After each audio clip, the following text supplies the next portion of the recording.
Hypertension Day was celebrated last Tuesday, the 17th of May, 2022.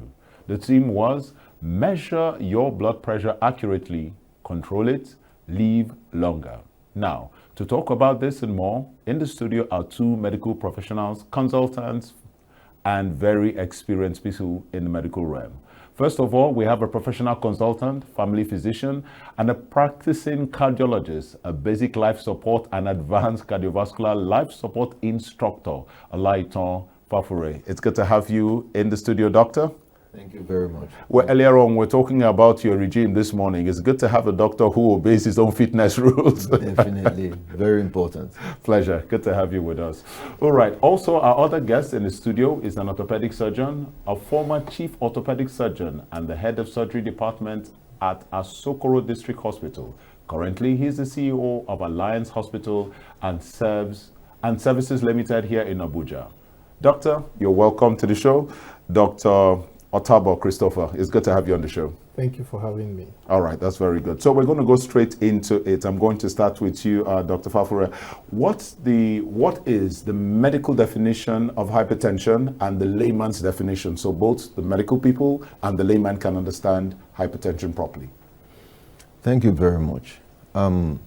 Hypertension is defined as a blood pressure equal to or more than 140/90. Okay.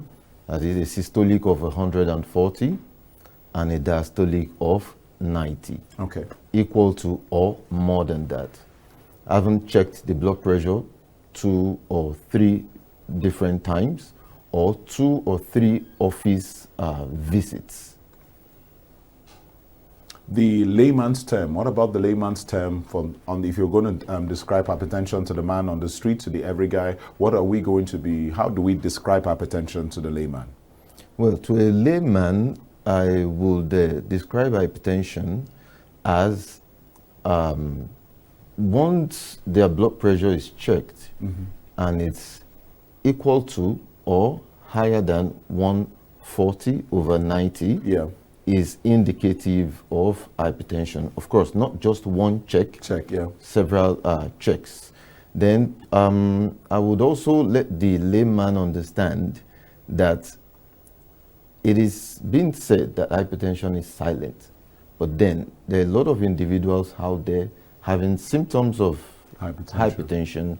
So I will tell a layman, anytime you have headache, probably chest pain or chest heaviness, dizziness, you should go to your doctor to check your blood pressure. It might be hypertension. All right, we'll talk more about that in a minute. Dr. Christopher, I'd like to ask you the similar question. What are the causative factors for hypertension? Thank you for having me one more time. Just to add to what to tell the layman, there are two values when you measure blood pressure, the upper one and the lower one. Okay. At any time, the upper value should not be more than 140. Okay. And that's the systolic blood pressure. Yeah. And the lower value should not be more than 90. Okay. So we don't have to have the two of them abnormal for there to be hypertension. Oh, really? Yes. So if you check 130/90, that's still hypertension. Okay. And if you check 160/80, that's the hypertension. So as long as any of the two values overshoot or is equal to those critical mark, then we're talking about hypertension. So what are the causes? Yeah. By and large, the vast majority of in the vast majority of cases, hypertension does not have a known cause. Okay. It's genetically inherited. Okay. It manifests as we get older. But in some other cases, we have what we call secondary hypertension. Okay. The one I described earlier is the primary hypertension, or what we call essential hypertension. Okay. Yes. I don't like the term essential. I don't like. Well, I understand. So I'm just primary. It means that no definite cause, but there are predisposing factors. Okay. The predisposing factors is one, genetic. If a family, if one's parents or close relative have it, there's a high chance that one will have it. But it's not. There's no complete penetrance. It doesn't mean that it will happen. Okay. But there's a good chance Okay. that it will happen. Then age, increasing age, changes occur in our blood vessels. You know, there's accumulation of fatty tissues, cholesterol, all those, they also contribute to hypertension. Smoking is a major contributor to high blood pressure. Okay. If I may ask, what's it in smoke and in cigarettes? Okay, so the smoke itself, there are chemicals that are inhaled.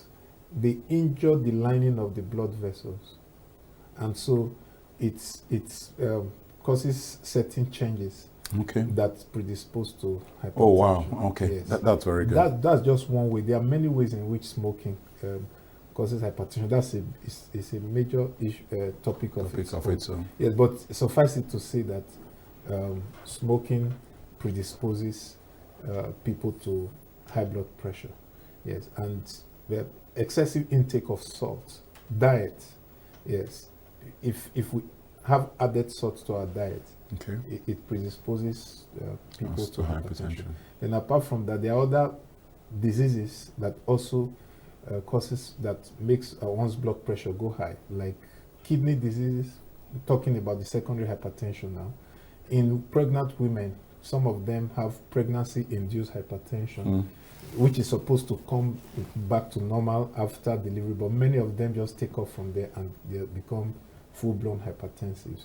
So people who have hormone problems, Cushing's syndrome, you know, there are some tumors in the body that produces chemicals that shoots up the blood pressure. So it's there are so many possible causes or predisposition to hypertension. Okay, all right. So, Dr. Fafure, I'm going to move a little more in this direction. How does hypertension actually affect the body? Can you give us, you know, like a bit of internal medicine? What does it do? Why should we care? You know, so if you could break it down for us. Yeah, thank you very much. Like my partner here had said, the causes of hypertension are classified into two, Okay. Primary and secondary hypertension. Yeah. Now, how does hypertension affect the body? I would like to chip in a little bit of data here. Okay, sure. About 17.7 million people all over the world die yearly of cardiovascular disease. Cardiovascular disease are some of the complications of hypertension, and amongst them we have stroke, we have heart attack, we have heart failure, and we have issues with the kidneys. Now, hypertension, when it is not properly diagnosed or properly treated, could actually lead to some of these complications I've mentioned. For example, hypertension actually affects the lining of what we call the coronary arteries. It could actually fast track the formation of clot in the blood vessels in the heart and also in the brain. In the brain, let me talk more about the brain. High blood pressure actually affects the blood vessels in the brain, causing a rupture. If a blood vessel rupture in the brain, it leaks blood into the brain itself. That sounds very dangerous. And that's a problem. That's one that could cause a stroke. And the type of stroke is hemorrhagic stroke. And the other one is the ischemic stroke. Hypertension causing a blockage in the blood vessels, thereby leading to obstruction of that blood vessel and also causing what we call ischemic stroke. This also could happen with the arteries in the heart, thereby leading to a heart attack, what we know as a myocardial infarction. Now, other issues that hypertension could cause are chronic kidney disease. I'll give, for example, the reason why we need to actually take note of hypertension. There was a particular patient who was having a headache. I think the patient has a history of a gunshot to the head. And the thought was that the gunshot to the head, the aftermath of the gunshot has been what has been causing the Wow. headache. And before you know it, we detected this patient had a very high blood pressure with kidney damage already. And the patient had to start undergoing what we call dialysis. Does high blood pressure lead to kidney damage as well? Definitely. High blood pressure could actually lead to damage of the parenchymal tissues of the kidney and lead to chronic kidney disease. And these patients could actually have to be on hemodialysis for life, and a lot of them have to have a kidney transplant. Wow. Another damage it does is thickening of the heart wall. Hypertension actually causes thickening of the heart wall. Thereby, over time, this heart wall becomes weak and it affects the contraction of the heart, thereby leading to heart failure. Wow. And I would like to also mention at this point that about 1.1 billion people globally are hypertensive. That's scary. And they don't even know. It is an epidemic. I would call it an epidemic in Nigeria, and I would call it a pandemic all over the world, worse than the viruses we see. So Wow. it is something Okay. that needs to be detected early, and treatment needs to be instituted as soon as possible. All right, we'll get back to that. Dr. Otabo, I'm going to come back to you.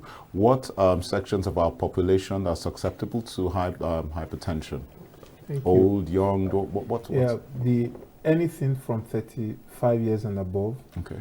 is we're expected to check our blood pressure regularly, at least twice a year, Yeah. so that we don't fall into some of the trouble that my colleague mentioned. Yeah. So from 35 years and above, they are the people who are at risk. So he mentioned about 1.2 billion people Yeah. having high blood pressure.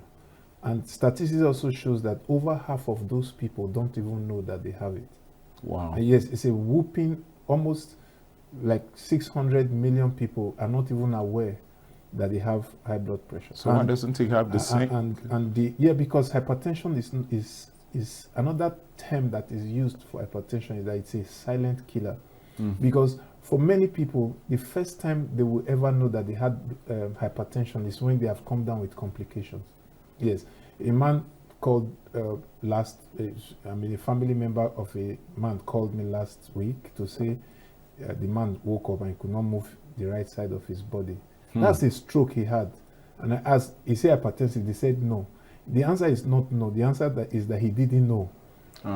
Yes, so the emphasis should be on regular blood pressure check. We cannot How regular is regular? It's a minimum of, for people who are not diagnosed as hypertensive, Yeah. minimum of twice in a year. Okay. But if you already now have hypertension, you should make sure, in fact, you should have your blood pressure apparatus at home and check it every day. And some people come to the hospital, they've been diagnosed with hypertension, they have been given prescription, they go home with the prescription and just continue with it, without resort back to the doctor again. So the very fact that you got a prescription once does not mean that you continue with that for years on end. The medication might get used to your body, you might need to change it. There may be complications, even complications of the medication. So there's always the need to revert back to the doctor for those who are already diagnosed. I think the bigger trouble is for people who know that they have hypertension, and yet they don't want to do anything about it. Why is that? Some people complain of cost of management, some people complain of cost of medication, some people complain of side effects of medication. Okay. But I tell you the truth, just one complication is enough to render all those excuses baseless. If you work with your doctor, we will always find a way out for you. If you have complications of side effects of medication, the medications can be changed. There are as many as you can think of. Yeah, if you talk in terms of cost, there are cheap antihypertensives. So just to pretend as if it's not there, it's the biggest disservice you can do to yourself and to your family members, because complication is waiting and is around the corner, and the complications are really grievous.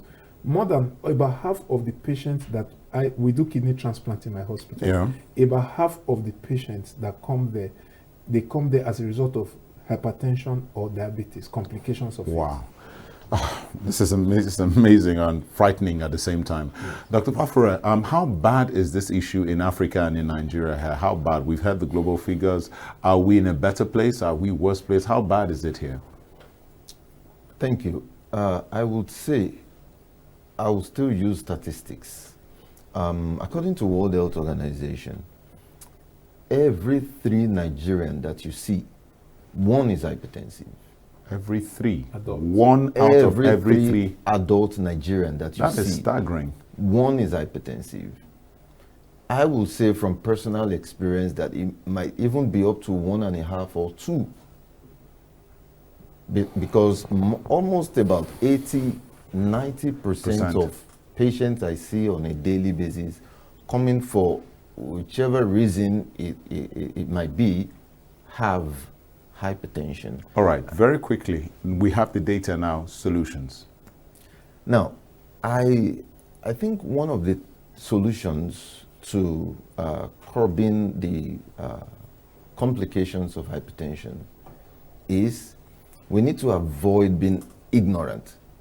Okay. Because we've had a series of patients at the clinic, you tell them their blood pressure is high, you define the situation and they tell you, it is not my portion. You know, so that is one of the major areas we need to work on. Counsel these patients, let them understand the risks and complications of hypertension. Now, having done that, I think one of the things we also need to lay emphasis on are the risk factors. My colleague had mentioned earlier smoking. Those who smoke should try as much as possible to stop smoking. Those who drink heavily should reduce their intake of alcoholic drinks. Sedentary lifestyle, people who don't do exercise at all, go to work, come back home, should try as much as possible to have at least 30 to 45 minutes exercise every other day. Okay. Maybe 2 to 3 times in a week. So trekking is good. Yeah. Trekking is very good. Brisk walking is very good. For those who are elderly and they can't jog. For those who are young, they could still jog, or brisk walking is good. Then reducing salt in our foods. We need to reduce the quantity of salt and Maggi. Some patients will say, I don't add salt, but I add Maggi. But then if you taste the Maggi, it still contains salt. Then the coffee, what about coffee? I was about to mention that those who are addicted to coffee, I had an experience with a patient, and one of his problems was ingestion of coffee. Once he gets to the office, it takes about 9 to 10 cups of coffee. That's outrageous. After counseling him adequately, we realized he stopped the intake of coffee drastically. You need to see how his blood pressure dropped. So we had to now start reducing the dose of medication this patient was placed on initially. All right. Dr. Taba, I'm going to ask you once again. Initially, you mentioned, just in the layman's terms, the lower limits, the upper limits, so that people can understand that. And then again, 1 or 2 solutions. Okay, yeah, my colleague has spoken quite a lot about, solutions to this. The problem of hypertension, it's a major social problem. It's gone beyond medical now. Okay. Yes, to social.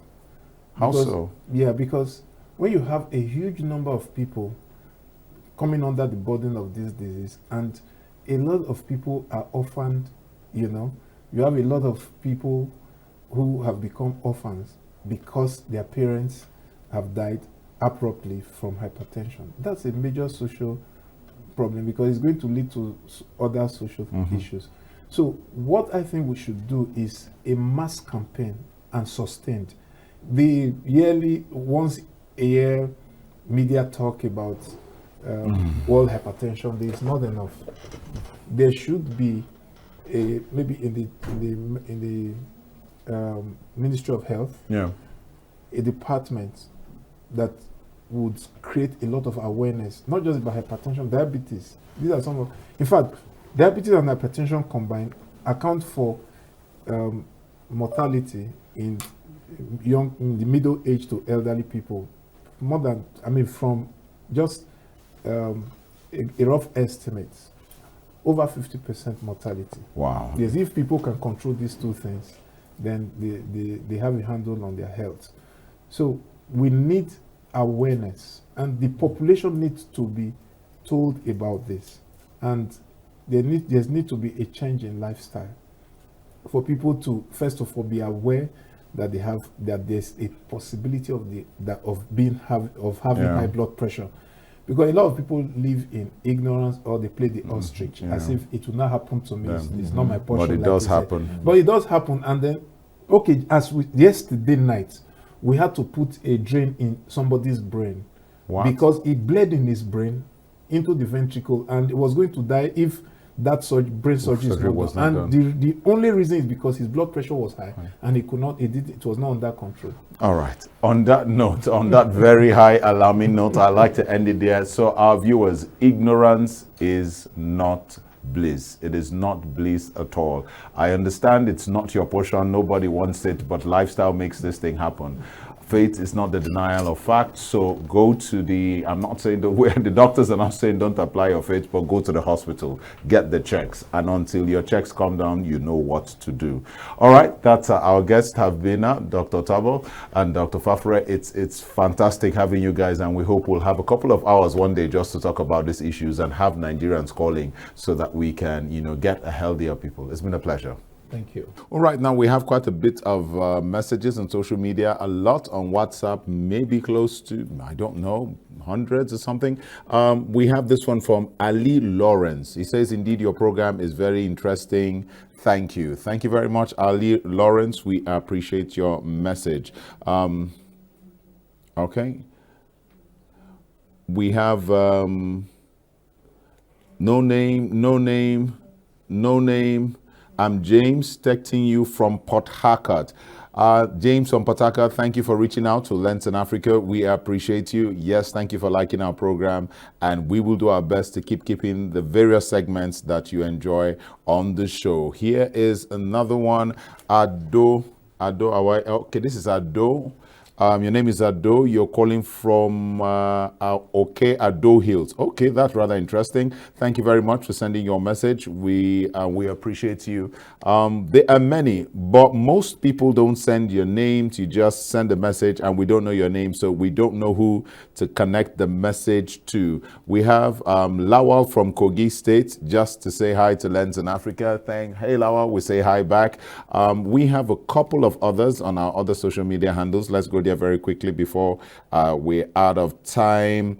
And we have Hafsat. Hafsat is calling from Lagos. She sent a message. You say you enjoy Lent in Africa. Thank you, Hafsat. We enjoy you guys watching too. And if there's anything you guys like us to show, please let us know somewhere in Abuja or somewhere in Nigeria that is of interest. All right. I can't take any more. I can count maybe 20, 30 messages already that we need to take, but most of them don't have names. Some of them, so it's difficult. Well, this is as much as we can take this week on Lens in Africa. See you same time next week from all of us here. Keep making Africa proud.